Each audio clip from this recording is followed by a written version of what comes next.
Jansangram news, बातमीची सत्यता हीच आमची ओळख। मोबाईल हिसकावण्यावरून 20 वर्षीय तरुणाची हत्या। शहरात एक धक्कादायक आणि खळबळजनक बातमी समोर येत आहे। मोबाईलच्या वादातून एका 20 वर्षीय तरुणाची निर्घृण हत्या करण्यात आल्याची घटना उघडकीस आली आहे।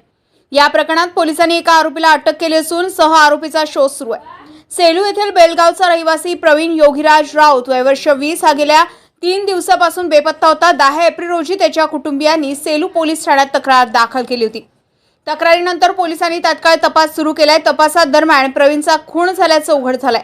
या प्रकरणात सूरज रमेश ढगे वय वर्ष 20 याला पोलिसांनी अटक केली आहे।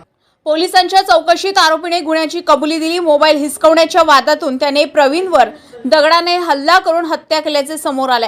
त्यानंतर मृतदेह विश्रामगृहाच्या मागील डोहात फेकून दिल्याची माहितीही समोर आली आहे। या गुन्ह्यात आणखी एक सह आरोपी असल्याची माहिती असून त्याचा शोध सध्या सुरू आहे। या प्रकरणात पोलीस अधीक्षक सौरभ कुमार अग्रवाल, उपविभागीय अधिकारी प्रमोद मकेश्वर आणि ठाणेदार देवेंद्र ठाकूर यांच्या मार्गदर्शनाखाली विशेष पथकाने कारवाई केली आहे।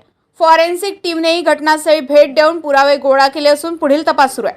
या घटनेमुळे सेलू परिसरात भीतीचे वातावरण निर्माण झाले। एका छोट्याशा मोबाईलच्या वादातून तरुणाचा जीव गेल्याने नागरिकांमध्ये संताप व्यक्त केला जात आहे। या प्रकरणातील उर्वरित आरोपीला पोलीस कधी अटक करतात याकडे सर्वांचं लक्ष लागलंय। गणेश खोडके, जनसंग्राम न्यूज, सेलू।